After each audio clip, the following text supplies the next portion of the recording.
Coucou, c'est Mathilde. Je viens à nouveau te parler BD. Et pas des moindres, je suis là pour te présenter un très chouette roman graphique, Flippette et Vénère.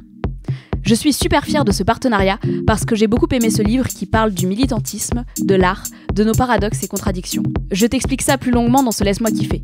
Promis, ça n'est pas de la théorie complexe, mais une jolie histoire de lien et de quête de sens. Merci aux éditions Delcourt de me faire une fois de plus confiance pour parler de leur catalogue et te présenter cette jolie sortie. Si je te convainc, tu pourras d'ailleurs te procurer le livre directement en allant dans les notes du podcast. Bon épisode et à tout de suite! Propulsé par mademoiselle.com. Ah ouais? Ça swing.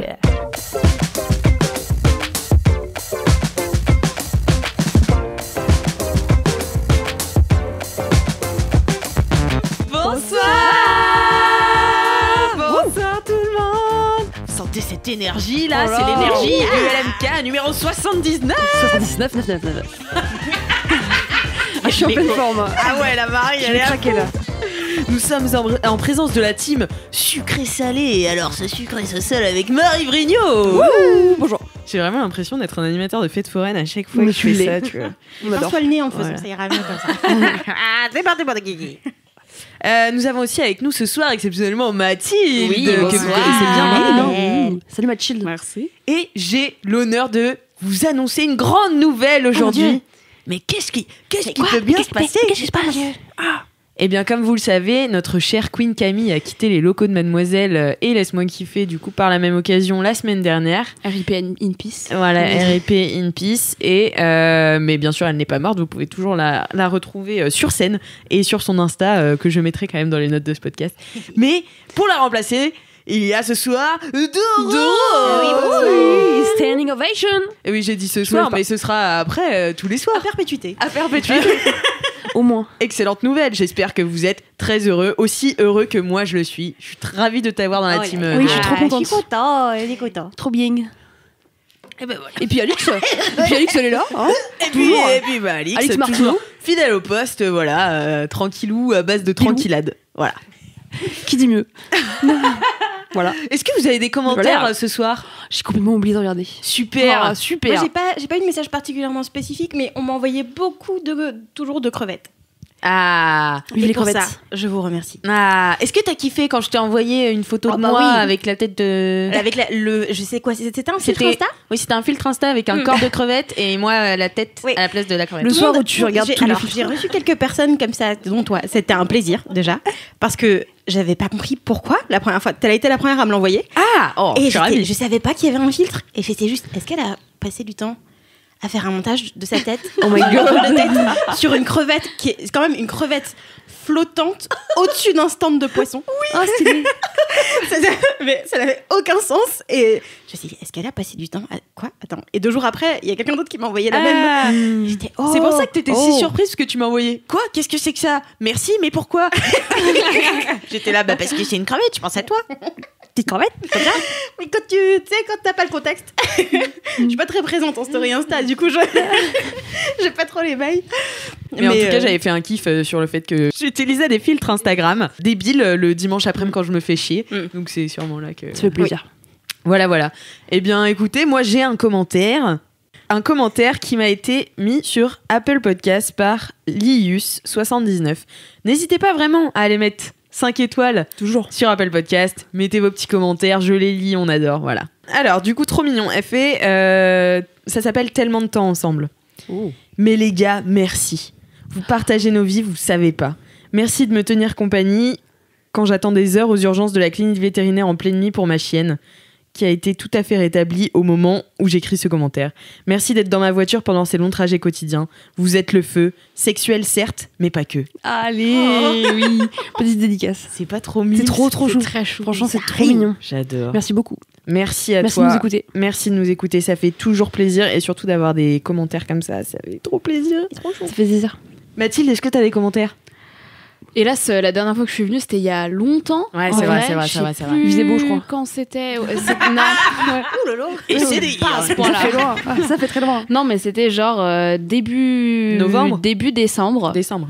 C'était début décembre, c'était juste avant le One Match Show de décembre que je suis pas allée voir au final car les imprévus de la vie. Mais du coup, peut-être j'ai eu des commentaires, mais vraiment. D'accord. C'est pas grave, super.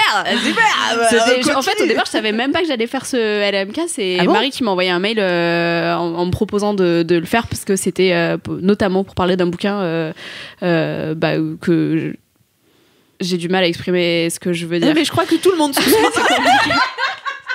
Je me suis sentie moi-même pédaler dans la soule et être là, je ne sais pas où cette phrase va. Moi j'ai fait pareil tout à l'heure, genre tu sais j'ai eu un écran blanc dans ma tête où genre je savais plus où aller avec ma phrase. C'est super. Non mais c'était pour parler d'un bouquin dans le cadre d'un partenariat avec Mademoiselle que j'avais signé avant de partir de chez Mad et je savais même pas à la base que Marie elle me proposait ça. Donc du coup j'ai pas tellement fait de liste des commentaires que j'avais reçus juste après la sortie de l'épisode et enfin voilà et puis les priorités de la vie tout ça, mais si vous m'en avez fait un chers auditeurs et auditrices merci. Sachez qu'ils sont fort considérés. Voilà, et toujours. Mais en tout cas, moi, je vais enchaîner sur une vie de bolos et vous allez être ravis parce que aujourd'hui, je ne lis pas de vie de bolos, je vais vous raconter ma vie de bolos. Oh, formidable. Ça nous a C'est manqué. une vie de bolos made in Alix Martineau. Ça fait déjà un petit moment qu'elle m'est arrivée et c'est une vie de bolos un peu bizarre, un peu étrange, un peu flottante. Voilà, je sortais du métro. J'écoutais ma musique, j'avais mon portable dans les mains, je regardais mon téléphone, je montais l'escalator qui me menait au dehors. Tout à coup, je sens mon sac qui a une sorte de pression au milieu, donc il faut enlever la pression pour l'ouvrir. Et je sens cette pression qui saute. J'abaisse doucement les yeux. Que vois-je ? Un homme qui essaie, derrière moi, qui essaie de me détrousser.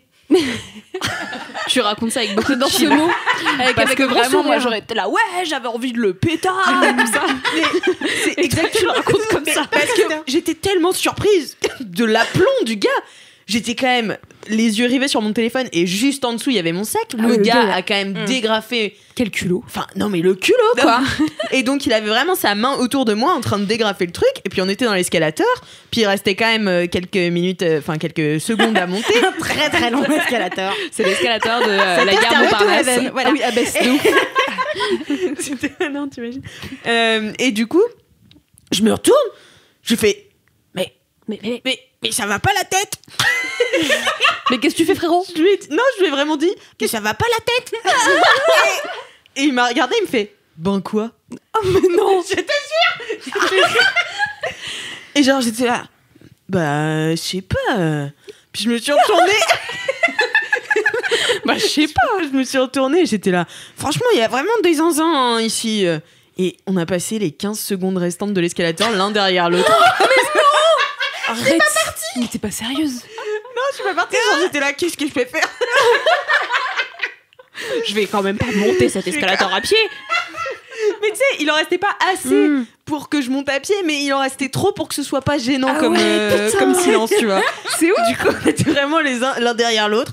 Puis bon, bah voilà. Puis et en fait, il est passé à côté de moi, du coup, en arrivant dans l'escalator, parce qu'il était vraiment juste la marche en dessous, quoi. Et donc, je le regarde avec mes yeux noirs. Puis il me regarde comme si j'étais vraiment la pire des merdes, tu vois. Et j'étais là, bon, bah super. Et en fait, je le vois rejoindre un autre gars qui, lui, me regarde comme s'il allait me péter dans l'escalator, tu vois. Ah non, pas de foi. Et donc, je fais genre, je vous ai à l'œil, Razovski, tu vois. Et en fait, les gars me regardent tellement méchamment que je suis là, bon, bah je vais rentrer à pied chez moi. Et du coup, j'ai pas pris le tram. Et dans ces moments-là, je me suis demandé qu'est-ce qu'on fait ? Est-ce qu'on appelle les flics ? Parce qu'en vrai, il m'a rien volé. Mais enfin, quand même, ce serait bien de signaler quelque chose. Quand même, dis donc. Mais enfin, il a essayé de me détrousser quand même. Le salopard. Et en même temps, je comprends parce que c'est déstabilisant. T'as pas envie d'aller au conflit avec lui. T'as juste envie de te barrer. Ouais, c'est ça. Et de récupérer ton portable si jamais. Ouais, c'est ça. Waouh. C'est Kian Kojandi dans un vieil épisode de Bref qui raconte, c'est genre bref, j'ai été agressé ou un truc comme ça, et il raconte qu'il y a un mec qui l'agresse et que lui tout ce qu'il trouve à lui dire, alors qu'il dans sa tête il est là, ouais je vais le péter, le défoncer, machin et tout ça, ce qu'il lui dit c'est genre bonne journée. Et moi je me sens souvent comme ça avec les mecs dans ce genre là. Il y a pas longtemps on a été emmerdés, ma meuf et moi, juste parce qu'on se faisait un câlin dans le métro, et donc il y a un mec qui s'est permis de venir nous demander s'il pouvait nous faire la bise. Je suis là, tu te permets de faire ça mais tu nous demandes quand même si tu peux. Et quand on lui dit non, qu'il nous dit mais du coup vous êtes copines machin, et en fait on était vénères parce que c'était pas le moment, donc clairement toutes les deux on était en mode mais vous avez que ça à foutre machin et tout ça, enfin on l'a pourri et il est parti. Mais il y a plein de fois où quand je suis toute seule, effectivement à part dire bonne journée, je sais pas trop quoi dire, quoi faire. Bah, je vais vous raconter un truc. Ah ouais, attends, vas-y, je te laisse terminer peut-être. Non, mais je voulais juste dire, ça m'est arrivé une fois de me faire emmerder et j'étais là, non merci s'il vous plaît. Mais moi j'ai pas de mots, je fais juste oh. Ce qui est en vrai très philippin, car oh est un mot qui veut dire merci, au revoir, bonjour, ou des insultes. Vraiment, ça peut vouloir dire tout et n'importe quoi. Ça veut dire, enfin genre quand tu fais de l'écoute active et que quelqu'un te raconte un truc, les meufs elles font juste oh. Oh, oh, oh, oh, oh. Et vraiment ce mot, c'est un mot quoi. Cette lettre est un mot. Et du coup, ça peut avoir une forme de sens. Que quand on m'énerve un peu dans la rue, je fasse oh. Genre wesh. Et je le dis pas autrement. Donc, du coup, pour moi, c'est juste la version française de j'ai pas de répartie. Qu'est-ce que je fais? Ça ressemble à putain comme interjection. Tu sais, on dit putain pour dire tout. Ouais, de ouf. Genre on fait putain. Putain. Putain. Ouais. Putain. Tu peux le dire sur tous les tons. Il est génial ce gros mot. Je pense que c'est moins loin dans l'échelle de la familiarité. Ah ok. Ah, oui. Mais ça reste très très très répandu quoi. Juste oh. C'est marrant. Alors, petite anecdote. Il y a quelques mois, ma grand-mère, elle est venue à Paris et on avait été déjeuner ensemble dans le quartier, là, à la pause déj. Et en fait, c'est ma cousine qui devait la ramener à la gare, parce que ma grand-mère a quand même 73 ans, donc il faut quand même l'accompagner, même si elle connaît Paris, tout ça. Et en fait, à la gare Montparnasse, c'est ma cousine qui est en train de se faire voler son portable. Genre, le mec avait carrément mis la main dans sa poche. Ma grand-mère l'a vu. Elle a dit « Voleur ! Voleur !» C'est genre vraiment... Tu sais, genre, elle l'a bousculé. Le mec, il a regardé ma grand-mère, elle a fait « Ok, pardon. » Il a rendu le téléphone à ma cousine, je jure. Donc, n'hésitez pas à crier « Voleur, voleur !» Voleur, oh. Ne vous laissez pas faire. Donc c'était trop drôle, c'est ma grand-mère de 73 ans qui a sauvé un peu ma cousine de 30 ans. Mais c'est drôle. C'est super drôle. C'est très drôle. C'est pareil, mon frère, il s'est fait... C'est la dernière histoire. Le podcast du vol. Le podcast des agressions. Mon frère, il marchait dans la rue, là, clopin, voilà. Et là, tout d'un coup, il y a deux mecs qui arrivent et qui le bousculent. Tu sais, la technique du ils te prennent ton portable dans ta poche et tout machin. Donc, ils le bousculent un peu, lui disent deux fois pardon. Mon frère se rend compte, ils sont genre 2 pas devant lui, il se rend compte qu'il a plus son téléphone. Et il les appelle, il fait « Oh les gars, s'il vous plaît, c'est vraiment de la merde mon téléphone et tout. » Et les gars le regardent et ils font « Ouais, j'avoue », et lui ont rendu. Mais non. Énorme. Donc, n'achetez pas des téléphones de haut de gamme, ça sert à rien. Vous allez vous les faire voler. Alors que si vous achetez des téléphones de merde, on vous le rendra. On vous le rendra. Voilà. Super. C'était ma petite anecdote. Voilà, j'espère que vous aimez mes petites vies de bolos comme ça. C'était trop chou. Vraiment, je savoure c'est le fait d'imaginer ces 15 secondes là de blanc. En train de te dire, mais qu'est-ce que je fais là, du coup? Ouais, vraiment, j'étais là. Bon, voilà, pas les mots. Comme ce soir. Et écoutez, je vais enchaîner sur les dédicaces. Alors, je reçois beaucoup de dédicaces. Oui. Genre vraiment beaucoup. Du coup, je me dis, je vais peut-être en lire 2-3. Parce que j'ai l'impression que les gens ont envie de s'entendre se faire des dédicaces. D'envoyer de l'amour. Donc voilà, je vais en lire 2-3. J'en profite. Alors, c'est Anna qui dit « J'en profite pour faire une dédicace à ma Mojette d'amour. Je continuerai de t'aimer même si tes pieds puent et que tu me piques toujours la couette au lit. Je ferai tout pour que tu gardes ton joli sourire et que tu n'abandonnes jamais. Je t'aime, ton petit cul des îles. PS, n'oublie pas de vérifier que tu vois encore tes pieds. » Je suis fan à chaque fois des dédicaces où tu sais vraiment on n'est pas dans le délire et genre je suis là yes, ça a l'air trop bien, trop cool, tu vois. Ouais. C'est trop bien. Leur amitié a l'air super. C'est peut-être oui, je sais même pas si c'est de l'amitié ou peut-être du frère et sœur ou peut-être de l'amour. Après, je sais pas, tu me prends toujours la couette au lit, ça a l'air d'être des gens très très amis. Hein. Oh bah tu sais, moi je dors avec mes amis hein. En soi. Ouais, mais de manière hyper régulière comme ça, genre. Ouais, mais je sais que j'en ai qui me prennent la couette au lit, tu vois, elles sont renommées preneuses de couette.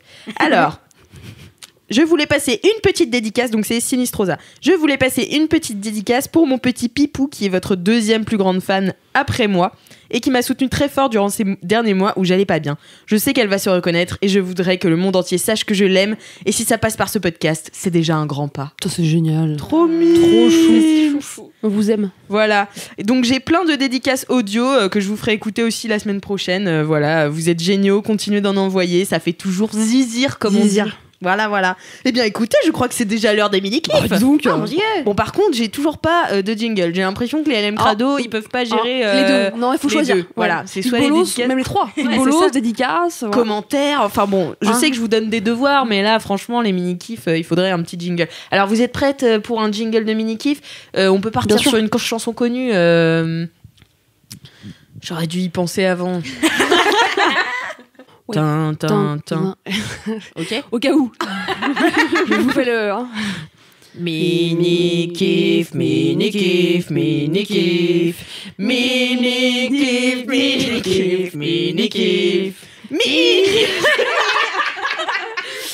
Bravo pour ce jingle incroyable Donc, encore une c'est fois. absolument pas appliqué. C'est pareil. Ouais, je t'ai vu, t'as pas chanté. 3 phrases. Ouais. J'étais là. Trois Bah, du mini. coup, tu feras les gros kiffs. Pense déjà à la chanson à laquelle tu vas penser. Eh bien, nous allons commencer par Mathilde. Allez. Mathilde. Oui, bonsoir. Ouais. Dis donc, ce serait pas sponsorisé ton kiff là? Mais si, formidable, Ouais. c'est sponsorisé, mais en plus c'est incroyable. C'est donc un bouquin, un roman graphique, une BD. J'ai pas d'autres. C'est déjà pas mal, hein. synonymes, C'est mais déjà c'est une belle un histoire. livre, voilà, qui s'appelle Flippette et Vénère. C'est les éditions Delcourt qui nous ont fait confiance pour parler du bouquin, et il se trouve qu'il est vraiment super chouette. Donc c'est fait par. Attendez, j'ai noté le nom parce que je retiens pas bien les noms. La moitié des infos, ouais, c'est très très beau. Tout à fait. Je vais vous le faire passer après. Ouais, je l'ai il pris est très beau. pour vous montrer un peu. Il est gros, il est lourd. Titre. Mais vraiment, en plus, je le lisais dans le métro et du coup, alors pour le coup, peu transportable parce que je le mettais dans mon sac avec mon ordi et tout ça. Et en fait, il est vraiment lourd. C'est donc un roman graphique de Lucrèce Andréae. Wow. Qui est une jeune meuf, elle a l'air jeune, j'ai pas trouvé sa date de naissance, mais voilà, elle a l'air jeune, qui a fait Les Gobelins et qui en fait est animatrice, réalisatrice et designer. Et pour rappel, les Gobelins, c'est une grande école de photographie. Tout Si à je ne fait. m'abuse. Et d'art, d'art tout ce qui est en général. vidéo, image, tout ça. Son, Et en fait, visuel. voilà, exactement. Et donc j'ai l'impression que c'est sa première BD. C'est super chouette. C'est sur l'histoire de deux sœurs, donc surnommées l'une et l'autre Flippette et Vénère. Ça montre un petit peu l'étendue des différences de caractère entre les deux. Deux sœurs qui au début du bouquin se parlent plus. En fait, c'est donc Vénère qui parle plus ni à sa mère ni à sa sœur. Et elle se pète une jambe, donc elle est dans le plâtre. Et la mère demande à Flippette d'aller l'aider pour son quotidien et tout ça, sauf que Vénère veut pas du tout d'aide, elle essaye de se barrer de l'hôpital sans... Elle est vénère, quoi. Voilà, elle est vénère, mais elle est vénère surtout. Et Flippette qui est l'héroïne en fait du bouquin, enfin c'est elle qu'on suit du début à la fin. C'est une artiste, elle est photographe et elle est en cours de recherche de projet. Je crois qu'elle vient de finir une expo, quelque chose comme ça, et elle cherche à aller vers autre chose. Et en fait, elle découvre du coup tout l'univers de sa sœur, avec qui elle avait plus de contact depuis insérer ici une durée dont je ne suis pas certaine, mais en tout cas suffisamment longtemps pour pas connaître son univers. Et en fait, Vénère est ultra militante. Elle investit dans plein d'assauts d'aide aux migrants, d'aide aux SDF, enfin globalement qui fait du social, tu comprends, de manière assez large. Et Flippette est assez ouverte à ces problématiques-là, sauf qu'elle a jamais fait de manif. Elle pense pas du tout de la même manière que Vénère. Et en fait, au fur et à mesure du bouquin, en plus de la relation entre les deux sœurs qui forcément se nouent et avec beaucoup d'accros, mais il y a quand même quelque chose qui les relie toutes les deux. Ça leur permet d'avoir des débats sur deux visions du militantisme et de la société, des problématiques de société, où in fine, elles ont l'air d'être assez d'accord quand même sur il y a des trucs qui vont pas et faut faire des choses pour les régler, mais juste pas du tout d'accord sur le moyen de le faire. Ouais, c'est marrant. Et c'est ouf parce que ça exprime tout à fait ces paradoxes et ces fausses oppositions qu'il peut y avoir entre militants. Alors ça fait très théorique et compliqué comme ça quand je dis, en fait c'est très très bien amené parce que justement c'est des discussions de deux vraies meufs de la vraie vie enfin vraies meufs, j'imagine que c'est inspiré parce qu'en fait ça fait très réaliste, qui ont juste leurs questions du quotidien, ce qu'elles constatent chacune de leur côté, et l'une qui croit en la puissance de l'art, l'autre qui trouve que c'est un truc de bobos riches qui ont les moyens de se payer des entrées dans des Dis-moi, expos. c'est pas Vénère qui pense comme ça? Au hasard. Voilà. Hein. Comment as-tu deviné? Et en même temps, l'autre qui s'est jamais vraiment renseigné, genre sur le conflit israélo-palestinien et qui découvre ça et qui est là, mais c'est trop dur, je peux pas. Enfin, je me sens comme une merde face à ça. Et en même temps, comment tu peux concilier tout ça? C'est super intéressant. Il y a des personnages qui sont hyper attachants, notamment un petit gamin qui est placé et qui fait que des conneries et qui donc du coup est investi dans l'assaut, mais en fait tu comprends qu'il a trouvé un peu sa famille dans l'assaut, donc les autres s'occupent de lui. Bref, c'est super intéressant. Je vous laisse feuilleter si vous voulez, mais les dessins, tiens-toi qui t'es mise à la BD, les dessins sont très chouettes. C'est vraiment trop beau. C'est très coloré en fait. C'est super coloré, c'est super joyeux, et même s'il y a il y a beaucoup de colère qui sort de ça, Vénère est vraiment vénère, et ça et tu vois la misère des gens et les difficultés à faire face au monde en fait, et à la fois militer et à la fois pas être dans le fameux burn-out militant. Ça m'a fait vachement réfléchir en fait, je m'y attendais pas, mais ça m'a fait vachement réfléchir au militantisme, et je me suis retrouvée un coup dans l'une, un coup dans l'autre, et parfois dans aucune ou dans les deux, et c'est hyper intéressant de réfléchir à tout ça. Donc je suis trop contente qu'on en soit partenaire. C'est clair. En plus, cette meuf a l'air d'être une jeune meuf hyper prometteuse, qui a des idées, qui sait trouver un moyen de faire passer ses idées sans que ce soit non plus que un truc hyper, un essai militant, etc. Ce qui est intéressant aussi, mais qui en fait, je trouve que c'est pas hyper accessible, quoi. Ouais, pour le coup, c'est pas super simple. Ça coûte 24,95 €. J'ai fait mes devoirs, je suis allée vérifier. Bravo. Et ça sent bon. Mais c'est un bel objet. Mais ouais, voilà, je trouve que par rapport à des bouquins, comme souvent on en promeut chez Mademoiselle, c'est un peu au-dessus des tarifs habituels. Mais en fait, c'est une vraie grosse BD imprimée avec beaucoup de couleurs. Même le papier, le grain du papier et tout ça, tout est super chouette dedans. Et ça fait un très beau cadeau à offrir à des potes militants ou pas, et avec qui on est d'accord ou pas, justement, pour ouvrir ces sujets-là. Et puis en plus, je sais pas, moi, quand j'offre une BD, des fois je la lis avant et puis ensuite je l'offre, et du coup tu rentres en liste. Ah ouais, tu fais ça? C'est un secret. Personne ne saura. Faut pas dire qu'on fait ça. Mais c'est vachement bien parce qu'en plus t'as pas à les stocker dans ton étagère. Ouais.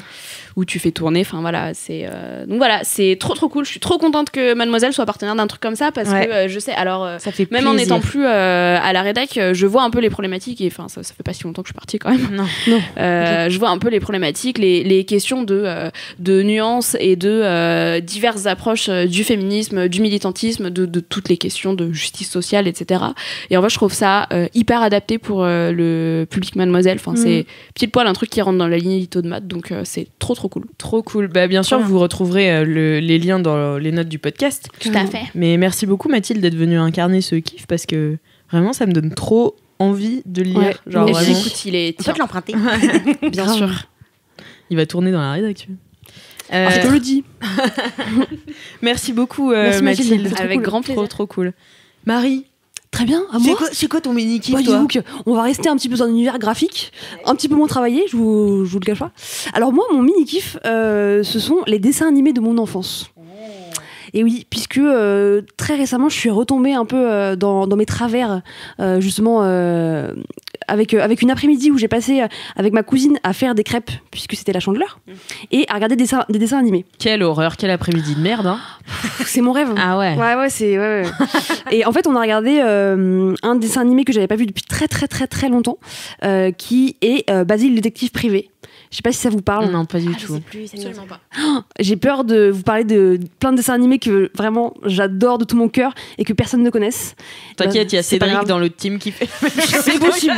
Oui, exactement. Oui, en même temps, on va pas être trop perdu. Blessé. Donc Basile détective privé, je l'adore. Et en fait, il y a plein de dessins animés que je regardais quand j'étais petite, qui sont pas forcément des Walt Disney très connus ou des trucs intergénérationnels. Parce qu'en fait, quand j'étais petite, en fait, ma grand-mère, elle travaillait dans un snack du métro parisien. Et juste à côté, il y avait une petite librairie. Et donc moi, quand j'étais enfant, j'allais traîner un peu dans la librairie, tu vois, entre deux Marie sandwichs. la street. Ouais. Et en gros, cette dame me donnait des cassettes vidéo. En fait, à l'ancienne, je sais pas si ça va vous parler, les jeunes qui nous écoutent. Bah si, les cassettes. Mais attends, en fait, tu à la rigoles. librairie, tu pouvais acheter des cassettes vidéo dans des espèces de films un peu plastiques. C'était comme un abonnement, en fait. Et t'avais des cassettes, du coup, de dessins animés pas très connus, mais qui, moi, en fait, m'ont bercé, quoi. Et du coup, en passant par cette porte d'entrée, la Basile détective privé, il y a 10 jours, je me suis rappelée de plein de dessins animés que je regardais quand j'étais petite. Et en fait, j'ai voulu les re-regarder. Du coup, j'ai pas eu le temps de regarder encore tous les dessins animés qui ont bercé mon enfance, mais c'est un truc que j'ai envie de faire. Et puis voilà, je voulais vous faire une petite liste des dessins animés que j'ai envie de regarder prochainement. Et j'aimerais bien savoir du coup si vous les connaissez. Peut-être je vais me sentir très seule. Donc du coup c'est pas grave, je m'en fous. Alors c'est pas grave. Alors donc Basile détective privé, qui est un dessin animé, en fait c'est un rat qui en fait détective privé. Ouais, détective privé, voilà. Ouais, non mais si, ouais, ça me vient. Bingo. Ouais, il est trop chou. Il est même un peu sexy, moche. Tu vois. Ouais, il fait moche. C'est à Londres. Et en fait, en gros, c'est le parallèle avec Sherlock Holmes, parce que en fait, il vit dans la maison de Sherlock Holmes, et lui, c'est un petit détective privé aussi. Bref, bon, une histoire assez rocambolesque, vous pouvez l'imaginer. Il y a un autre dessin animé que j'adorais, et vraiment, j'ai trop envie de le revoir, c'est Les 4 dinosaures et le cirque magique. Oh là là là, je connais pas du tout. Mais moi, tu sais, Marie, j'avais pas le droit de regarder la télévision quand j'étais petite. Quoi ? Mais le truc, c'est que ça passait pas à la télévision, tu vois. C'est des cassettes vidéo. C'est des cassettes vidéo. Et ouais. Mais moi, j'avais pas trop. T'avais pas le droit ? C'est pas que j'avais pas le droit, mais c'est genre, c'était exceptionnel quand je regardais des trucs à la télé, tu vois. Ah ouais, bah écoute, t'as loupé un sacré truc, hein, je te le dis. Et donc, du coup, les 4 dinosaures. Je vous bien, ça me fait. Je vous fais le topo. C'est important. Un sacré truc. Les 4 dinosaures, c'était l'histoire de dinosaures qui mangeaient des céréales qui les rendaient dociles et gentils. C'est pas vrai. Et bah si. Non. Et en gros, ils débarquaient à New York. C'était trop drôle. Ils débarquaient à New York. Et du coup, ils étaient. En fait, une fois qu'ils mangeaient les céréales, vous voyez tous leurs traits, toutes leurs écailles, toutes leurs particularités de dinosaures. Se lissaient. Et ils étaient tout ronds. C'était des dinosaures tout ronds, tu vois. Et ils étaient trop gentils. Et c'est étonnant ce concept, combien de drogues ils avaient pris avant. C'est super. Et par contre, il y avait un méchant qui voulait leur faire manger des autres céréales qui les rendaient encore plus méchants que de base. Voilà, c'est une grande histoire absolument fantastique. Mais attends, j'ai juste une question. Ouais. Les méchants et les gentils, c'était aussi des dinosaures ? Non, c'était des professeurs. Humains ? Des professeurs, ouais. D'accord. En gros, il y avait un professeur qui donnait des céréales pour qu'ils deviennent gentils, et son frère maléfique. D'accord. Bien sûr. Donnait les céréales pour qu'ils deviennent méchants. Comment on a pu ne pas y penser plus tôt. Il y avait le professeur gentil œil, je crois, et le professeur mauvais œil. Un truc comme ça. Voilà. Un peu un Dr Jekyll et Mr Hyde. Exactement. Moderne. Oh là là, les références littéraires dans ce podcast, ça a changé, quoi. Et le dernier dessin animé dont vraiment je voulais vous parler parce que c'est important, et je vais même vous lire le pitch parce que je trouve que en le lisant, il prend tout son sens. C'était Charlie, mon héros. Non, encore une fois, non. Je vous en supplie, Léa Crado, j'espère que vous allez vous reconnaître un peu. Allez soutenir Marie dans ses DM. Pitié. En gros, Charlie, c'était l'histoire d'un chien gangster, avide de richesse. Il se fait tuer par Carcasse, le bulldog, et son comparse Zigouille. Zigouille et comparse. Un vrai duo de méchants. Il se retrouve au paradis, donc Charlie, mais il parvient à revenir sur Terre. Et du coup, alors qu'il organise sa vengeance pour, se venger de Carcasse. J'adore toutes les notes que t'as prises là. J'ai noté le synopsis. J'ai des frissons et tout. Donc, alors qu'il organise sa vengeance avec son ami Gratouille, son ami s'appelle Gratouille, j'adore. Gratouille et Zigouille. Génial. Il rencontre Anne-Marie, une petite orpheline de 7 ans, qui a le don de parler aux animaux. Passion. Voilà, ça ne veut rien dire. Mais oui, mais en même temps, c'est ça. Mais pour parler aux enfants, c'est ça qui marche. Exactement. Moi, tu vois, mon premier roman, je l'ai écrit quand j'étais en CP. Il faisait 2 pages. C'était un long travail. Voilà, c'est ça. Et c'était pour mon amoureux qui s'appelait François, donc je l'avais écrit pour son anniversaire. Et François, bisous.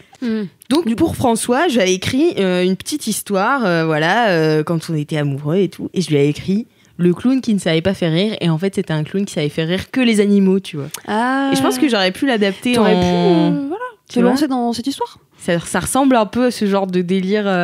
C'est peut-être écrit par des enfants en fait, ces histoires. Alors figure-toi que c'est marrant parce que tout à l'heure j'ai fait quelques recherches quand même sur le ciné. Non mais franchement, c'est marrant parce qu'il y a un réalisateur qui s'appelle Dan quelque chose.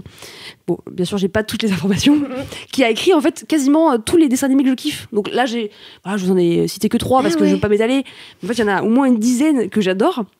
Et là, en faisant quelques recherches, juste pour me dire c'était quoi l'histoire déjà, parce que quand t'es petit, t'as pas des souvenirs très, très précis. En fait, c'est un mec qui a réalisé plein de ces dessins animés là. Donc écoutez, peut-être que c'est un réalisateur hors pair sur ce secteur-là, sur Bah les cachettes VHS qui étaient vendues en librairie et pas commercialisées au cinéma, je ne sais pas.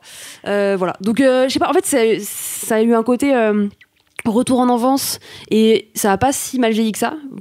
Mais tu les as regardés où? D'accord. Ouais. Cousins américains, c'est ça. Parce qu'ils sont plus disponibles nulle part, quoi. Donc voilà, c'était juste un petit kiff comme ça, retomber en enfance, histoire d'une après-midi devant un dessin animé avec des crêpes au nocciolata. C'est un plaisir. Oh là là là là Voilà. là. Tu vends du rêve, La là. chance. Voilà. Il est super ce mini-kiff. Il est Merci super. beaucoup, Marie. Bah, de rien. C'est trop cool. J'ai plein de dessins animés. Mais c'est à quoi vos redécouvrir. dessins animés que vous regardiez quand vous étiez petit? À part Walt Disney. À part Walt Disney, moi j'ai peu regardé les dessins animés parce oui, que déjà j'aimais pas, j'avais ce truc de, mais encore aujourd'hui tu vois, où j'ai un blocage par rapport aux dessins animés, j'ai l'impression que c'est un truc pour bébé. D'accord. Donc quand j'étais petite j'étais là, ouais mais c'est un truc pour bébé, Ah je ouais. veux pas regarder des dessins animés, non merci, tu vois, merci Déjà bien. adulte. Je veux voir des Ah gens non, je jouer suis- parce ouais. que mon but quand j'étais petite c'était de devenir actrice, donc voilà, je voulais. Et j'avais envoyé un message, parce que je regardais Disney Channel du coup quand j'étais Ah chez ouais, mes grands-parents yes. en vacances. Et donc je regardais Disney Channel à fond, Phénomène Raven, Lizzie McGuire, tous ces trucs-là, La vie de palace de Zack et Cody, et je leur ai envoyé une lettre de motivation pour devenir actrice sur Disney Channel. C'est mignon. Trop chou. Voilà, donc Disney Channel, c'était tous ces trucs-là. D'accord. Sister, avec Tamara et Ah ouais. Voilà, c'est ma passion. Vous regardiez quoi? Bah moi en dehors des Disney, c'était beaucoup la série Obélix, je pense, surtout. Ah oui. Que oui. où je me suis fait aussi un petit revival où je les ai regardés, je les ai revus l'année dernière et il y a pas mal de dessins animés où je me dis putain faudrait que je les revoie parce que j'ai l'impression qu'ils étaient méga glauques et Oui, c'est sûr, c'est en possible. vrai il y a plein de dessins animés qui sont méga Ouais. glauques. Mais bien sûr, mais il y a plein d'histoires pour enfants qui sont ultra glauques. Mais c'est fou, je veux dire, c'est tout un budget, tu vois, c'est plein de gens conscients qui sont en train de se dire pour les Ouais, enfants, de on va ouf. faire un truc horrible. Allez. Mais c'est ouf. C'est un truc de ouf. Mais Toi, tu ouais. regardais quoi, Mathilde? Bah moi, je regardais pas beaucoup de Disney en fait. Alors à la télé, j'étais assez fan des Wings et de Pokémon. Ah ouais. Et tout ce qui était Yo-Yo. Ah oui, les dessins animés de football aussi, j'étais à fond là-dedans. Olivier Tom. Non, pas attends. Olivier Tom, je suis trop jeune pour ça. Ah oui, de rue. I'm sorry. Mais ouais, foot de rue, Ah, foot de rue, c'était Galactic pas mal. Football, les trucs Ah comme ça, ouais, j'étais à Putain, fond. galactique. Putain. Ah mais j'étais trop fan. C'est Avoir des pouvoirs et incroyable. faire du foot, c'était vraiment wouh. Mais du Le coup, il summum y de a personne ce qu'on ici qui a pouvait vu les Razmoquettes. Si, moi. Ah ouf, ok. Un petit peu, mais Un j'étais petit pas peu, trop ouais. là-dedans. Après, dans les putain. dessins animés films, j'étais beaucoup, par contre, sur du très beau dessin animé, genre Michel Oslo, trucs comme ça. Très petite, j'étais sur du Prince et Princesse, Azur et Asmar, Ça, Azur et c'est Asmar, trop bien, purée. Ok. tous ces beaux, enfin j'en ai pas 20 000 comme ça qui me tombent à l'esprit, mais c'était ce genre de dessin animé là. J'avais de la chance d'avoir une maman qui travaillait dans la culture, donc du coup c'était des dessins animés genre high level que je regardais et que j'aime trop encore aujourd'hui, quoi. Genre Les Trois Brigands, c'est trop bien comme dessin animé. Il est trop grand. Meilleure Oui, chose, je l'ai d'accord. re-regardé Ah, avec oui. avec ma meuf il y a pas longtemps et Ah, vraiment ouais. c'est Par la contre, le meilleure livre m'a chose. traumatisé. Mais il est horrible Ah ouais. ce truc, mais Je connais pas du tout. Les trois ah bah Brigands. n'hésite pas, je pense que je dois pouvoir avoir le DVD si tu veux éviter de passer J'ai par un ton lecteur cousin DVD. américain, T'as un lecteur DVD? donc, Bien sûr, j'ai un lecteur DVD, mais Marie, moi j'ai écrit un article sur Mademoiselle qui explique comment j'adore collectionner les DVD. Ah ouais, je l'ai même pas moi lu. j'ai des. Écoutez, je vous mettrai Ok. dans les liens de ce Bah, podcast. bien sûr. évidemment. J'adore les DVD, j'en ai Ah des ouais. dizaines et des dizaines qui remplissent mon étagère. Ça me sert à rien, mais Mais ça fait ils sont plaisir. là. En fait, c'est comme avoir C'est un des petit choses. bonheur. Voilà, Ouais. c'est voir mais tu peux les prêter justement. Je peux les prêter. Mais plus je personne peux en n'a lecteur parler. DVD. Bah, Bah. au moins t'as sur l'ordinateur Sur quoi. les vieux, ouais, sur les ordi. Sur les Sur vieux les ordi. vieux ordi. Si tu ouais. viens pas juste de racheter un ordi, t'as un lecteur Ouais. DVD. Ouais. Voilà. Si t'as un Et, ordi. après les Miyazaki, beaucoup. Ouais. Quand t'étais petite déjà? Assez vite, ouais. Ah ouais. Mais tu sais, j'ai pas Moi trop j'ai eu découvert d'enfance. ça genre. Non, c'est pas vrai, mais ouais, bah après c'est dark. Enfin, quand je la regarde aujourd'hui, je suis pas bien. Quand je la regarde, je suis en mode, ça m'angoisse. Mais en fait, je pense que quand j'étais gamine, ça allait, quoi, ça passait. Ah ouais. Mais il y a plein de trucs comme ça que tu regardes quand t'es petit et que tu te rends pas compte que en fait c'est atroce. Tu vois, moi j'étais fan d'Hansel et Gretel. C'est Ah quand même ouais, le putain, pire. c'est la pire histoire. Putain. C'est tellement horrible. C'est vraiment la pire histoire. Grave. Mais on était abonnés à un truc qui s'appelait, parce que je regardais pas la télé, mais du coup mes parents me lisaient des histoires. Donc 1001 histoires, qui me dit était un C'est trop bien. un magazine qu'on recevait toutes les semaines ou tous les mois, je Ok. sais plus, avec 4 histoires, donc une grosse et 3 petites. Et en gros, t'avais des histoires et mes parents me lisaient ça le soir et c'était sur un thème et donc t'avais des histoires dans le thème et tout. Et Hansel et Gretel, c'était ma bref, voilà. Mais genre Barbe Bleue pour les gamins qui est un classique, c'est horrible, c'est atroce. Ouais, c'est trop bizarre. Enfin bref, merci beaucoup Marie pour ce retour en avance, ma foi super gay quoi. Avec plaisir. Doro, qu'est-ce que c'est ton mini-kiff? Mon mini-kiff, c'est de raser un côté des cheveux de la tête.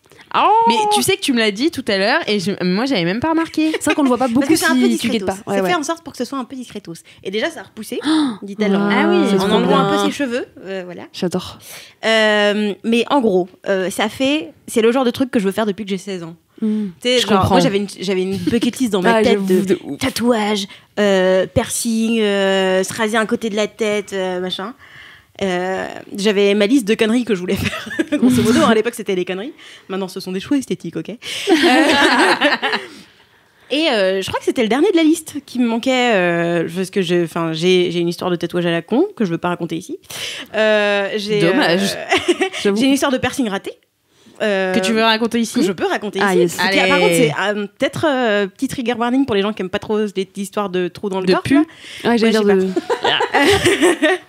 Mais en gros, donc quand j'ai emménagé en région parisienne pour mes études, je partais d'Alsace pour la première fois, machin. J'ai parti d'Alsace avec mon poisson rouge entre les jambes pour le jour de mes 20 ans. Tu vois, c'était un truc un peu symbolique. Ouais. Et j'étais un peu en mode waouh, la liberté, la vie d'adulte, waouh, incroyable. Et du coup. J'avais une chambre de Crous pendant ma première année d'études. Et donc, c'est dans cette chambre-là que je me suis fait tatouer par une pote. Voilà. C'est génial. Oh là là. Et c'était un rêve. Trop, tu là. vois, c'était un rêve pour moi de ce truc de faire le truc entre potes. C'était vraiment, j'ai une obsession là-dessus. Je dis, ouais, attends, mais en fait, c'est comme si ça comptait pas. Si c'était fait dans un salon, tu vois. Ah oui. C'était dans ma tête, c'était ça. C'était genre, ça marche que si c'est fait par quelqu'un que t'aimes bien. Dans la rue avec des aiguilles sales. Alors que bon, ne faites pas ça, chacun prend soin de sa santé, s'il vous plaît, nanana. Nous, on avait recouvert ma table de nuit de cellophane et on avait tout aseptisé et tout, mais bon, quand même, faites attention à vous, les enfants. Et donc, un week-end, je passe à Paris, vu que j'étais pas vraiment à Paris. Je passe à Paris et j'ai un coup de tête vraiment d'impulsivité totale où je me dis, je vais me faire percer le lobe. J'ai envie d'avoir un anneau en haut de l'oreille. Ah, donc pas le lobe. Et le cartilage. Le cartilage, l'hélix. C'est l'hélix. L'hélix. T'es sûr? Ok, le vocabulaire du personnage, partie 2, chapitre 3. Eh bien, j'ai entendu le personnage, l'hélix, et j'ai compris le cartilage, Alix. Et donc j'étais là, c'est ce que je viens de dire, Mathilde. Excuse-moi, je l'avais dit avant. Une phrase suffisante, quoi, qui te corrige sur ce que tu viens de dire. Non, c'est l'hélix. Oui, et donc... je vais dans le premier salon que je vois passer vers Châtelet-Les Halles, qui avec était écrit 100% hygiénique en gros dessus. Non, mais c'était une bijouterie et c'était une connerie d'aller en bijouterie. Et, parce qu'en vrai, il vaut mieux aller chez un perceur qui sait vraiment ce qu'il fait plutôt que quelqu'un qui est bijoutier et qui sait faire des trous classiques à la limite. Des trous de ceinture quoi. Mais pas un piercing. Et donc j'y suis allée, ils m'ont mis un anneau et en fait ça a jamais correctement cicatrisé. Et j'ai eu quelques accidents avec, notamment chez le coiffeur. Oh non. Je l'ai perdu quelques fois. Et ça m'est arrivé 2 fois de me le faire arracher. Il avait jamais correctement cicatrisé. Tout. Donc, au bout d'un moment, je crois que j'ai tenu 1 an. Et j'ai fait beau. Salut. Ouais. Est-ce que ça vaut vraiment le coup de s'embêter ? Mais c'est long à cicatriser. Ah oui. Normalement pas aussi long, vraiment. Moi j'ai des potes qui m'ont dit 1 an. Ah oui, 1 an. Ouais. Mais ils en prenaient soin comment aussi tes potes parce que en vrai j'en ai 2 à ce niveau-là. Le premier il a cicatrisé assez vite et le deuxième il a pris plus de temps. Je pense aussi que j'aurais gagné à mieux l'entretenir et mieux le soigner, mais en vrai j'ai fait à peu près le taf et il a quand même mis 4-5 mois, mais pas plus que ça quoi. Enfin, ensuite, c'est long, 4-5 mois quand même. Fini. Oui, c'est long. Mais c'est long. Après, le cartilage, c'est ouais. plus long aussi. Ouais, voilà, puis ça fait pas forcément. Il y a une période où j'avais très mal sur le deuxième parce qu'il arrivait pas à cicatriser et ça me faisait mal. Et en fait, j'en ai pris juste un plus fin pour que ça arrête de forcer dessus. Ça a cicatrisé, c'était bon. Je suis passée au plus gros et enfin voilà. Ok. Voilà les bons conseils pour les tatouages et les piercings. Moi, du coup, vu que j'ai toujours un peu 16 ans dans ma tête, je me suis dit, vas-y, je vais me raser un côté des cheveux. Et je voulais pas que ce soit hyper visible non plus, mais que quand même ce soit un peu là. Et à Halloween, je parle avec une meuf et elle m'a dit mais tu sais que je coupe les cheveux de tous les mecs de cette bande de potes. Je sais quoi. Depuis combien de temps? Bah ça fait 3 ans. C'est le bon moment. J'étais pas au courant. Et donc elle commence à me présenter comme ça tous les gars. Tous les gars en mode regarde ça c'est moi qui ai fait.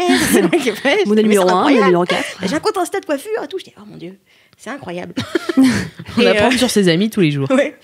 Et du coup, on a mis 3 mois à se coordonner pour que je passe chez elle et que on le fasse, quoi. Mais du coup, je lui avais fait mon petit... j'avais enregistré des posts sur Insta, machin. J'avais filé un peu ce que je voulais, à faire un peu la moyenne de tous les trucs que j'aimais bien. Et du coup, elle m'a rasé une partie des cheveux chez elle, quoi.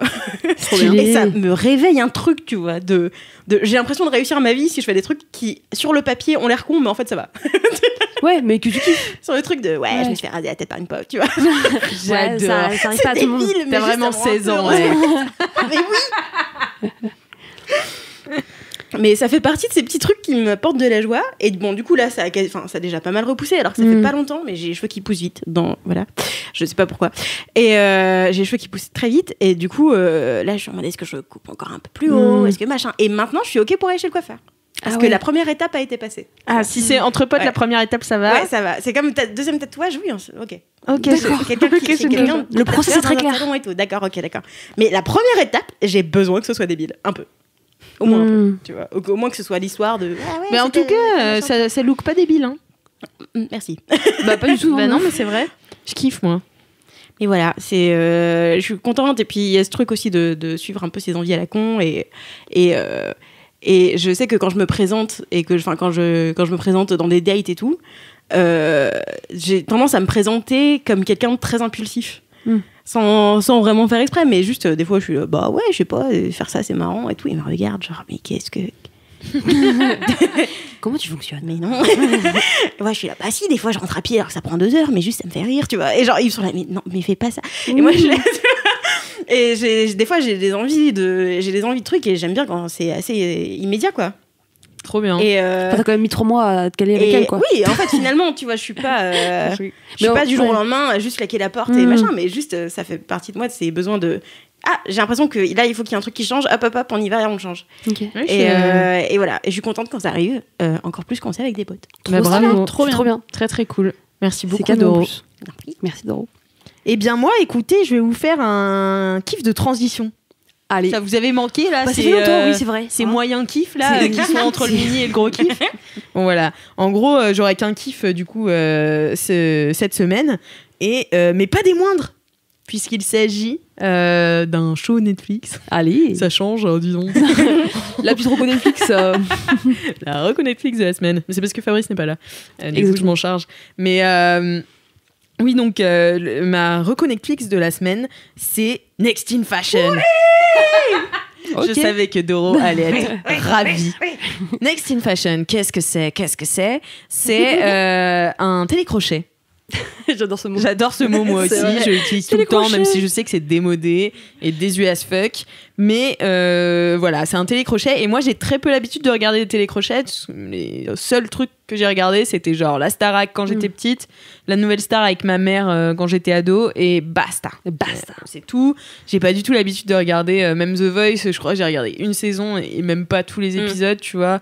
Top Chef, never regarded of my life. Ah, tu joues pas un truc non, vraiment. Le drama Top Chef, en vrai. Ouais, mais je sais pas, en fait, moi j'ai un truc de. Il y a beaucoup de répétitions dans les télécrochets, de faux suspense, et en fait, ça me casse les couilles super rapidement.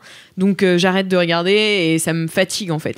Sauf que là, d'avoir tout à binger d'un coup, puisque c'est sur Netflix, ça donnait une autre dimension où je pouvais passer les moments qui me. Bon, les faux suspense et tout ça. Et en même temps, j'étais vachement addict et tout. Et donc, Next in Fashion, c'est le Top Chef, mais de la mode. Ah, stylé. Donc, voilà, c'est des designers, en plus, ultra reconnus. Faut savoir que j'y connais quasiment rien en mode. Vraiment, c'est pas du tout mon domaine, mais pour le coup, j'ai appris plein de choses. Et surtout, j'ai découvert plein de styles et ça m'a inspiré de fou. Trop bien. Vraiment, j'ai fini ce truc et je suis allée en friperie. J'ai acheté pour 14 €, et donc 200 kilos de fringues, tu vois. D'ailleurs, t'as une très belle jupe aujourd'hui. Hein. Mais oui, ouais, tu déjà incroyable. Je voulais pas spoiler parce que j'avais peur que ce soit ton mini kiff. Et franchement, elle est trop belle. Mais ça fait partie de mon mini kiff en fait parce que c'est une jupe. Je ferai une petite photo sur l'Insta, mais plissée dorée or métallique. Enfin voilà. Et en fait, du coup, ça m'a renouvelé mon inspiration. Mais bon, je n'ai toujours pas expliqué ce que c'était. Donc Next in Fashion, c'est donc le Top Chef de la mode, comme je disais, c'est animé par Tan France que vous avez connu dans Queer Eye, qui est incroyable, qui est un de mes préférés de Queer Eye, et Alexa Chung, qui est une top modèle et créatrice de marque. Enfin voilà. C'est ça, hein. Oui, voilà, elle fait des trucs. Elle fait des trucs dans la mode, quoi. Elle est connue. Et elle est très connue. Et en fait, donc il y a des designers au début, il me semble qu'il y en a 16, si je me trompe pas. Et ils sont par équipe de 2.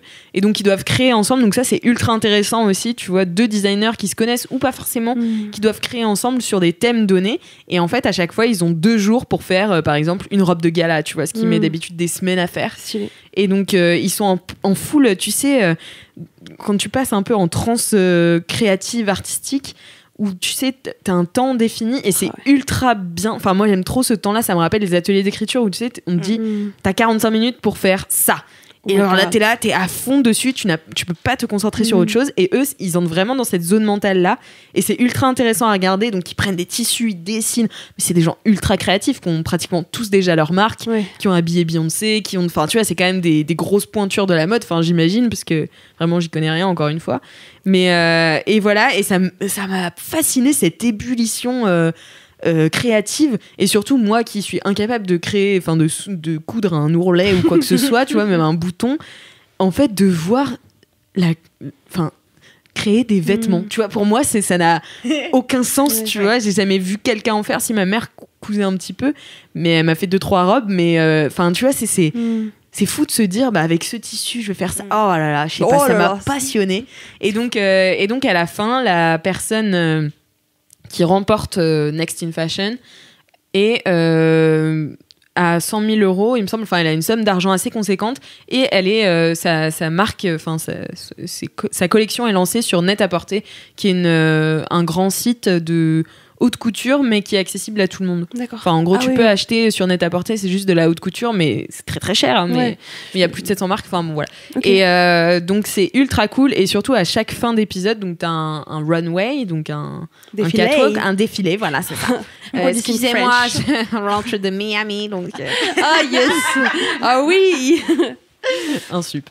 Et du coup, donc il y a un défilé à chaque fin d'épisode, et il y a des jurys en fait qui viennent juger différentes thématiques. Donc t'as les jurés, t'as toujours Tan France et Alexa Chung qui sont là pour jurer, et Elizabeth Stewart qui est une autre jurée, mais à chaque fois ils invitent des invités prestigieux. Ils invitent des invités. Pas comme dans Top Chef, hein. Toujours un petit chef invité qui vient insuffler une thématique, par exemple le sucré salé, quoi. Ouais, voilà, bah c'est ça, c'est des gens qui sont donc sans vouloir spoiler, il y a quand même, enfin je sais pas, je peux spoiler, hein. Je vais en dire un moment, il travaille sur le jean, enfin sur le denim, et c'est Tommy Hilfiger qui vient les juger, tu vois, donc c'est quand même assez stylé, genre ils ont des grosses pointures, tu vois, enfin moi j'étais impressionnée.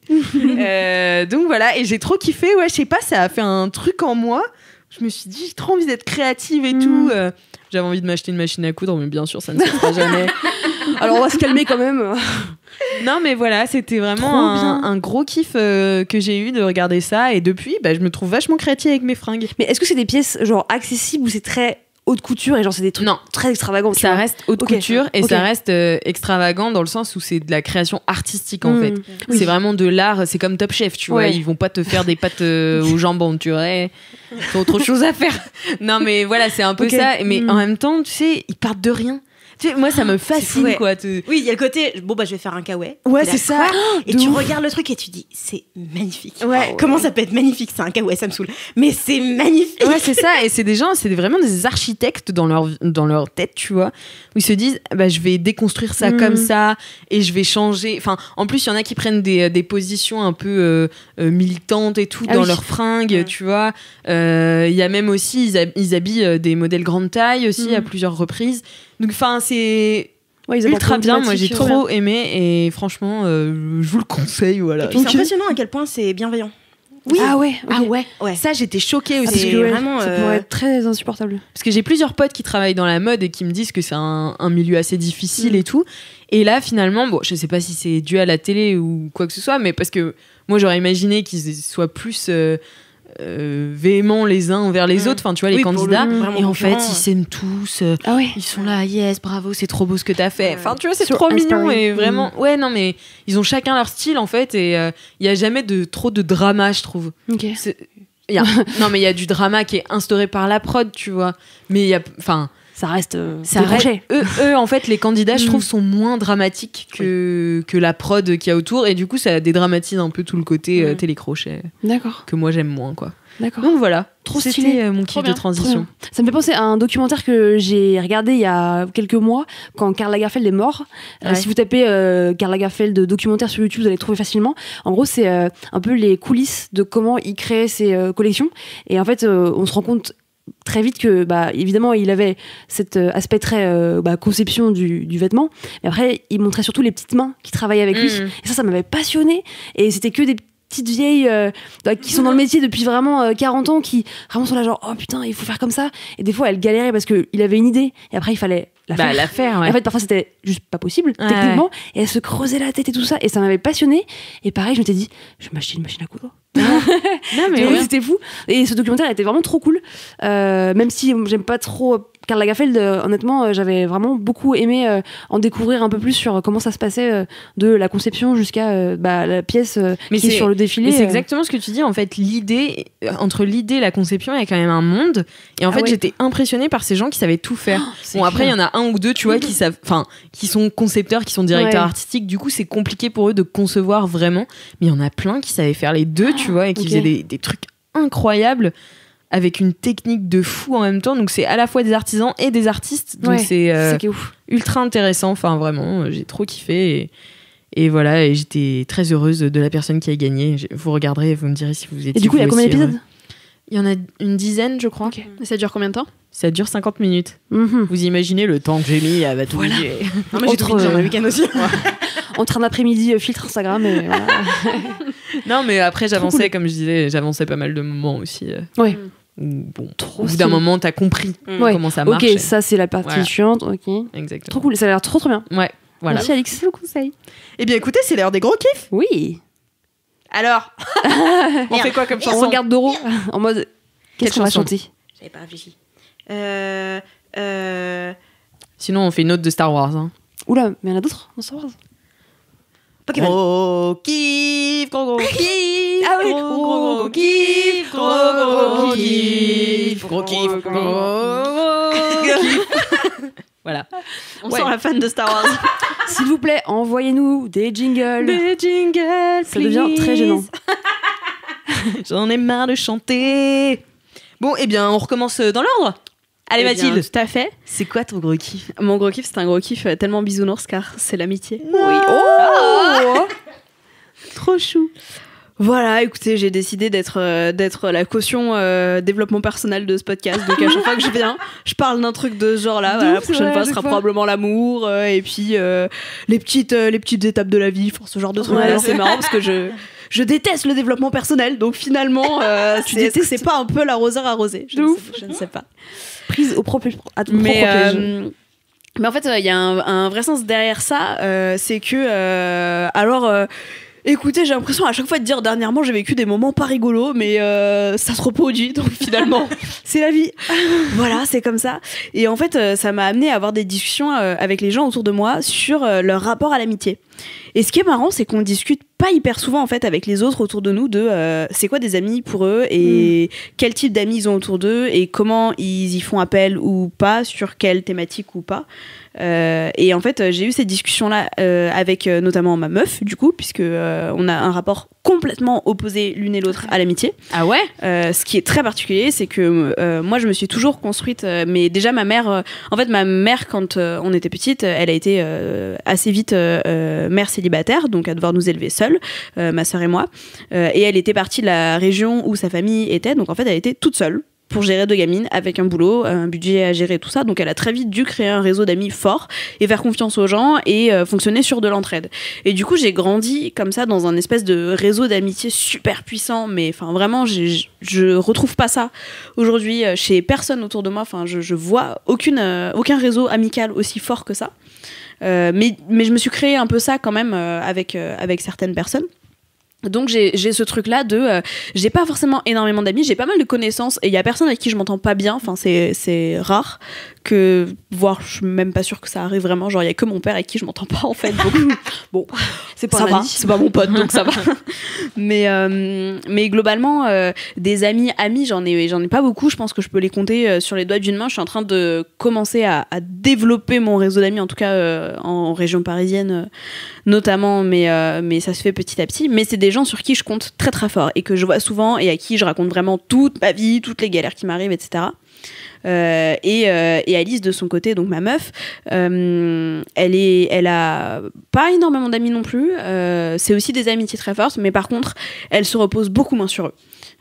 Et beaucoup moins elle partage ce qui lui arrive et elle est beaucoup moins comme je peux l'être à raconter toute sa vie sans aucune pudeur, sans aucun tabou là-dessus, ce qui est tout aussi légitime que ma manière de fonctionner, mais c'est juste que du coup je me suis dit putain c'est fou parce qu'en fait quand on traverse des moments difficiles, du coup pendant toute une période c'était pas du jugement, mais c'était de la peur de me dire mais en fait elle est entourée par qui en dehors de sa famille où ils sont pas hyper nombreux. En plus moi il se trouve que j'ai une grande famille, donc vraiment on est à l'opposé sur tous ces réseaux là. Et moi je lui ai dit au bout d'un moment j'ai eu une période difficile qui a duré à peu près un mois et demi, c'était la période autour de Noël, donc où il y avait plus personne à Paris, et quand les gens sont revenus, j'ai vu une pote, je lui ai raconté, on a passé 1h30 à se voir, où elle m'a raconté les merdes qui lui étaient arrivées pendant genre la moitié du temps, et moi l'autre moitié je lui ai raconté les merdes qui m'étaient arrivées sur le dernier mois et demi. Donc vraiment on n'a pas trouvé de solution, on s'est pas donné de conseils ni rien, juste on s'est raconté. Et je suis rentrée, j'avais presque envie de pleurer tellement j'étais soulagée de me dire oh putain je suis plus toute seule à porter ça. Et c'était ouf. Et en fait ça s'est toujours beaucoup construit comme ça. Enfin toutes les difficultés que j'ai traversées, oui j'ai eu des suivis psy, j'ai eu des professionnels qui m'ont entourée, j'ai eu une famille aussi, enfin j'ai eu de la chance qui était assez soutenante, mais ça s'est quand même toujours beaucoup construit sur l'amitié. Et je me dis c'est fou que tout le monde fonctionne pas comme ça, avec cette vision très égocentrée que j'avais de mon monde, de me dire bah tout le monde doit penser pareil que moi et faire pareil que moi. Bien sûr. En fait non, pas forcément. Incroyable, les gens font pas tous comme moi. Et du coup voilà, j'avais envie de profiter de mon passage dans la MK pour célébrer un peu ça, un peu l'appui que peuvent être les amis, et les amis très proches comme les amis un peu plus comment dire de passage, enfin avec qui je sors pas boire des coups régulièrement. Et je pense notamment à la dernière grosse stuff qu'on a faite avec Doro notamment, où j'étais ultra vénère parce que j'étais pas contente de mon set, comme j'avais mixé et tout ça. Et Doro est venue faire la coach de vie incroyable, en mode maintenant tu m'écoutes et t'es fière de toi et tout ça. Et en fait c'est trop cool aussi de pouvoir compter sur ce genre de personnes autour de soi et sur des gens qui sont là pour te rebooster en fait dans tous les moments, soit de gros down et où c'est vraiment la merde à fond, mais juste les moments aussi de frustration et où t'es là ouais c'est pas cool ce qui s'est passé, et en fait t'as des gens autour de toi qui sont là, déjà je t'écoute et en plus vas-y je vais te rebooster et je vais être là pour toi, et c'est trop cool.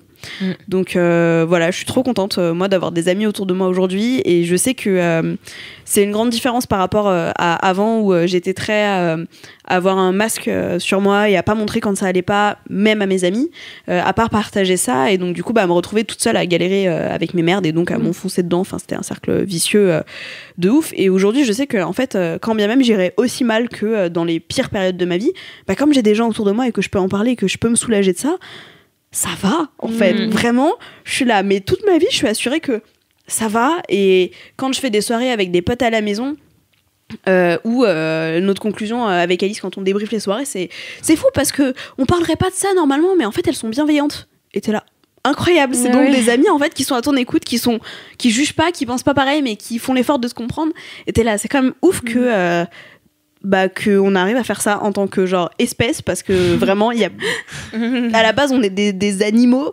et en fait on a tous plus ou moins d'amis autour de nous et après sur qui on compte plus ou moins, et ça c'est à chacun de faire comme il fait et comme il peut et comme il veut, mais c'est fou en fait qu'on ait cette force là de pouvoir juste se tirer les uns les autres et les unes les autres surtout, parce que moi je suis entourée de beaucoup de meufs vers le haut, et d'avoir du recul là-dessus, d'être gentil, de pas se mettre de bâton dans les roues et tout ça, et je trouve ça absolument incroyable. Donc voilà, j'ai envie de fêter ça ce soir avec vous toutes. C'est trop mignon. Qui formait partie aussi de l'équipe Mademoiselle, où je me suis fait beaucoup d'amis en arrivant à Paris, parce que je connaissais son père, que je me suis fait des potes chez Mad beaucoup. Bon, aujourd'hui la rédac a pas mal bougé, donc il y a des meufs genre Esther Meunier par exemple, qui était là au début quand j'ai fait mon premier stage chez Mademoiselle. C'était ma marraine de stage. C'était mon premier sur 14. C'était ma marraine de stage quoi, et aujourd'hui en fait on habite juste à côté et on se voit régulièrement, et je sais que je peux compter sur elle et qu'elle peut compter sur moi, et c'est trop cool. Et il y a une période c'était l'an dernier autour de Pâques, donc il y a bientôt 1 an, où c'était la merde dans ma vie à nouveau. Alice venait de me quitter, enfin on traversait un moment difficile, et en fait je me suis sentie très seule, et je me suis dit ouais, mes amis de mon ancienne vie entre guillemets me manquent, je me sens seule ici, et je me suis dit à un moment, mais en fait, il faut que tu te construises tes amitiés. Il y a des meufs avec qui tu t'entends bien, notamment chez Mad.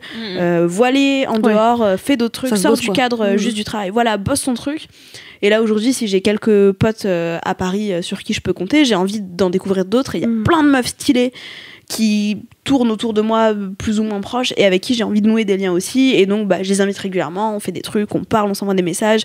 Je leur propose de l'aide quand je peux, je leur demande sans trop hésiter quand j'ai des questions, des besoins et tout ça. Et voilà. Je trouve ça trop cool. C'est trop bien. Cool. C'est trop bien. Je sais pas vous si c'est un truc qui vous parle, le rapport à l'amitié comme ça. Enfin, je me rends compte que moi je me repose vraiment quasi exclusivement là-dessus, genre sur l'amitié et ma sœur, et un peu ma meuf aujourd'hui, rapport que c'est ma meuf. Mais comme j'ai jamais eu d'histoire de couple longue avant elle, je suis en train de découvrir aussi ce nouveau pilier dans ma vie. Mais c'est vraiment hyper important, et j'ai l'impression que c'est pas du tout généralisé.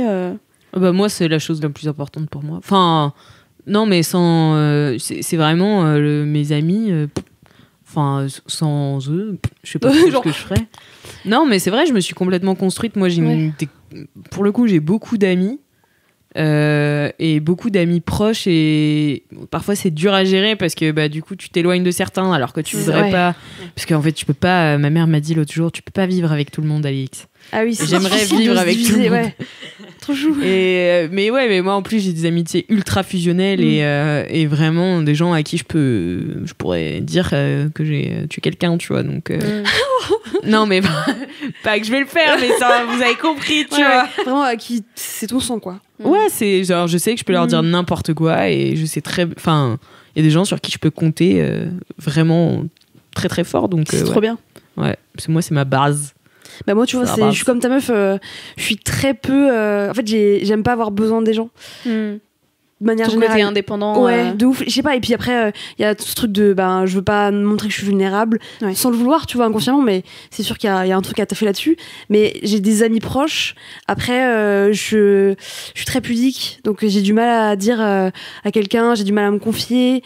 Plus jeune, j'ai eu des amitiés très fusionnelles, du coup, et j'ai été très déçue.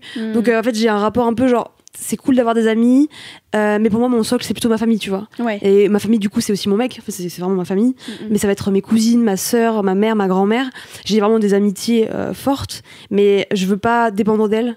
Et du coup j'ai un rapport un peu compliqué parce que je vois là tu vois, j'arrive dans bientôt la trentaine, et en fait il y a des groupes de potes qui se sont formés, tu sais, tu vois des gens qui ils font tout ensemble, ils sortent ensemble, ils vont en vacances ensemble, ils font des after-work ensemble, et genre moi je veux pas dépendre d'une seule bande de potes, tu vois. Je veux avoir des amis par-ci par-là, des connaissances, des gens avec qui ça se passe bien, avec qui on va bouffer, avec qui on fait des soirées, mais en fait je peux pas m'engager, tu vois, avec des amis. J'ai vraiment du mal, et des fois je suis un peu en décalage avec justement par exemple ce genre de discours que je trouve trop cool, mais où je suis là genre tu te reconnais pas, quoi. Exactement, tu vois. Et je trouve ça cool que voilà, il puisse y avoir plusieurs modes de fonctionnement. Je pense que ça change aussi en fonction de tes besoins dans la vie, tu vois, et puis comment t'évolues par rapport à tes amis aussi. Exactement. Toi, Doro? Moi c'est marrant parce que l'année dernière j'ai eu un moment où je me sentais un peu seule, Et j'ai vite fait le constat que en fait les gens avec qui je sortais beaucoup s'étaient tous mis en couple au même moment. Ah, c'est un élément. Y arrive, voilà, c'est pas grave, c'est bien, on disparaissait, c'est pas grave, ok, d'accord, bon, je vous aime quand même, mais bon. Et ouais, après, je sais pas, 2-3 semaines un peu dans le seum, j'étais là, mais qu'est-ce qui m'arrive? La solitude, c'est ça que j'ai dans la tête, c'est ça qui va pas. Et pourtant, en fait, je suis assez incrustée, enfin, je m'incruste un peu dans des groupes d'amis, machin, mais j'arrive pas à suivre les dynamiques de groupe. De gros groupes, vraiment les conversations Messenger qui s'entassent, ça m'angoisse. Ça m'angoisse tellement. Je déteste ça, et en même temps, je les admire pour réussir à tenir ce truc aussi longtemps et tout. Mais en fait, moi, la plupart du temps, quand je vois une conversation qui vit toute la journée sans moi, qui pop comme ça, où je désactive les notifs, je retourne sur Messenger, je vois que j'ai raté 200 messages, et me dire, je vais réussir à aller à une soirée et leur parler, tu vois, c'est pas évident pour moi. Et du coup, ça, c'est juste un truc, c'est juste un cercle vicieux où moins je participe. Bah oui. Bah ouais, mais du coup, des fois, quand même, j'y vais. Enfin, je vais les voir pour des anniversaires ou des grosses soirées ou des trucs comme ça. Et en fait, j'ai quelques groupes de potes comme ça où je m'incruste une fois de temps en temps, genre une fois tous les 2 mois.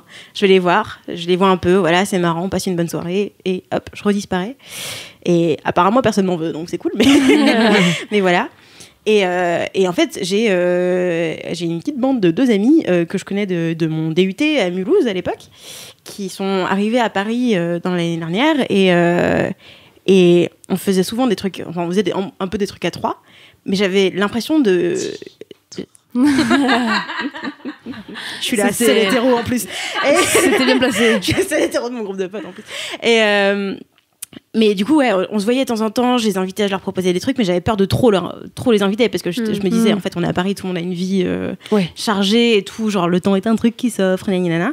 Et en fait, il y a eu un moment, je crois que c'était en fin d'année, où il y a je sais plus qui dans le groupe, je sais plus de qui ça venait, mais qui disait, en fait, vous êtes ma bande d'amis principale. Je vois quasiment que vous, en fait, genre j'aime bien. Et en fait, on a eu un espèce de... officialisé un peu. Une espèce de... genre, maintenant, vous êtes mes meilleurs amis. C'est maintenant. Mais toi aussi. Et genre, il y a eu ce petit moment de... mais on est des amis proches maintenant. Trop chou. Et c'était trop mignon. Soutien, quoi. Ah là là, les amis. Voilà. Dis donc. C'était un beau sujet. Merci beaucoup, Mathilde. Très cool comme gros kiff. Non, très très cool. Merci beaucoup. Avec plaisir. Marie. Oui. Qu'est-ce que c'est, toi? Mon gros kiff. Alors, mon gros kiff, c'est que depuis quelques semaines, là, j'ai écrit des articles sur Mademoiselle. Et oui. Et je suis très contente parce que... alors, dis-les-moi tous que je les mette dans les notes de ce podcast. Bien sûr. Alors, j'ai écrit un article qui s'appelle « Comment choisir ses chaussures de running ». Ah oui, je l'ai lu. Ok. Un deuxième qui s'appelle 4 conseils pour éviter de se blesser en course à pied. Thématique un petit peu course à pied. En fait, c'est grâce à un partenariat là qu'on a en cours avec Nike. Donc en plus, je suis trop contente parce que c'est vraiment En fait, c'était dans mes goals de travailler avec Nike, et donc je suis encore plus contente de pouvoir dégager du temps parce que je suis pas rédactrice sur le magazine, je suis vraiment là à la partie commerciale, et je me dis c'est cool à la fois de kiffer écrire sur un sujet que j'adore avec une marque que j'adore, et le tout pour donner des conseils aux lectrices vraiment b.a.-ba en course à pied, et je suis contente parce que en fait j'aime bien écrire, c'est un truc que je faisais il y a longtemps. À la base je voulais être journaliste, vraiment il y a très très longtemps du coup, et puis bon c'est trop précaire comme métier du coup je vous ai laissé la place. Bonjour, désolée. Mais n'empêche que je m'étais toujours dit c'est cool, chez Mademoiselle c'est quand même la boîte qui te laisse l'opportunité de pouvoir de ouf.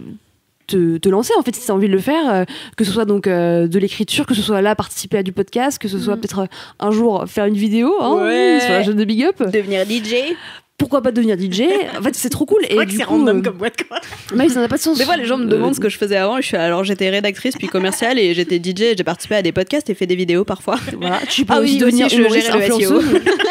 C'est trop cool, et donc du coup je suis trop contente d'en plus découvrir de nouvelles compétences, parce que en vrai il y a quelques temps, alors pour être tout à fait honnête, j'avais écrit un premier article il y a à peu près 6 mois sur 5 conseils je crois pour préparer ton premier semi-marathon. Ouais, c'était trop bien, c'était vraiment cool, et en fait j'avais juste écrit le papier, et puis en fait c'était Mimi qui m'avait aidé pour l'intégrer dans le site, mettre la mise en forme, mettre les liens, etc., etc.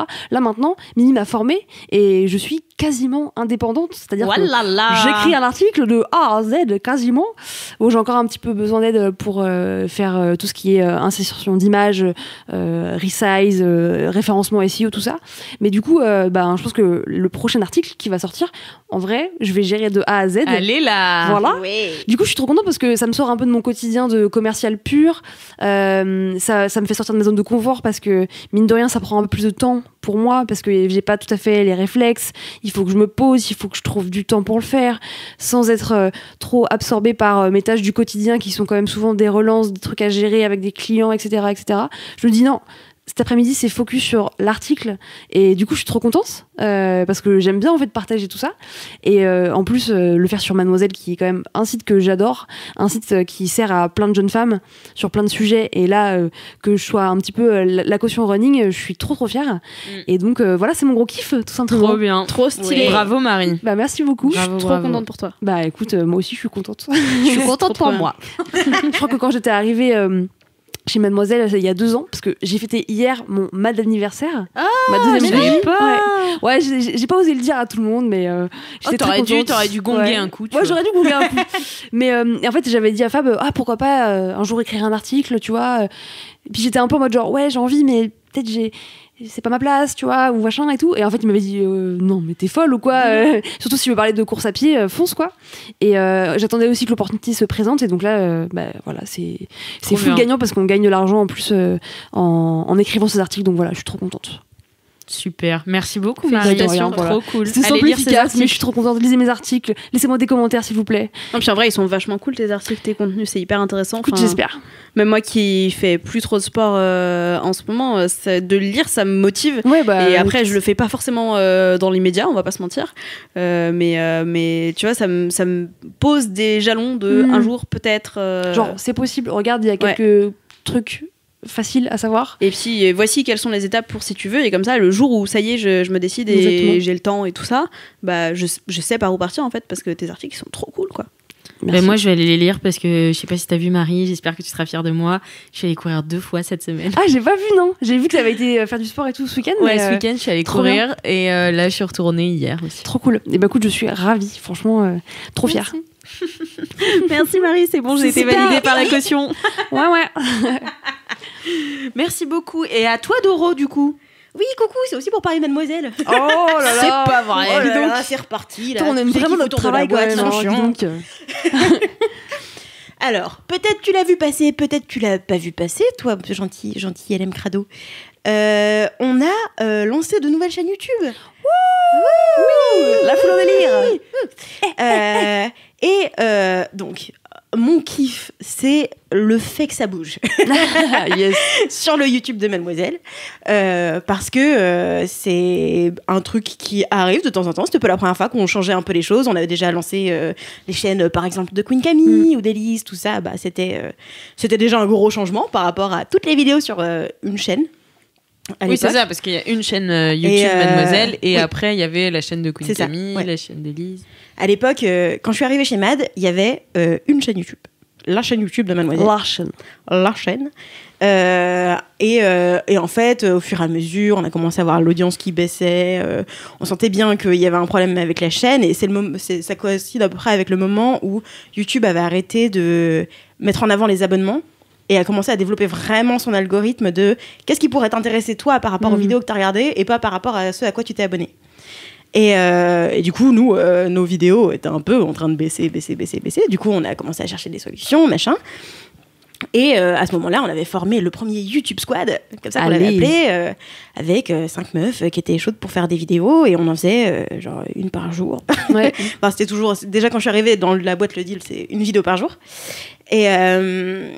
Et du coup, déjà à l'époque, on avait foutu un peu un coup de pied dans la fourmilière pour dire bah voilà, si t'aimes ça, va ici, si t'aimes ça, va là, machin, parce que la chaîne Mademoiselle représente Mademoiselle, et sauf que Mademoiselle, il y a tellement de trucs. Il y a tellement de contenu. Oui. Du coup, pour s'abonner sur YouTube, où les gens ils aiment bien s'abonner à une personne qui parle d'un sujet, c'était un peu compliqué.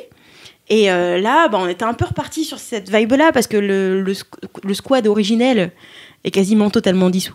Il y a quasiment que Charlie. Oui, il n'y a plus que Charlie maintenant que Queen Camille est partie, qui faisait partie de ses chaînes individuelles, voilà, et qui n'est pas encore partie de chez Mademoiselle, youpi. Et du coup, là, on est reparti avec 2 nouvelles chaînes YouTube. Donc, il y en a une qui s'appelle Let It Glow, qui est la chaîne mode beauté. Oui.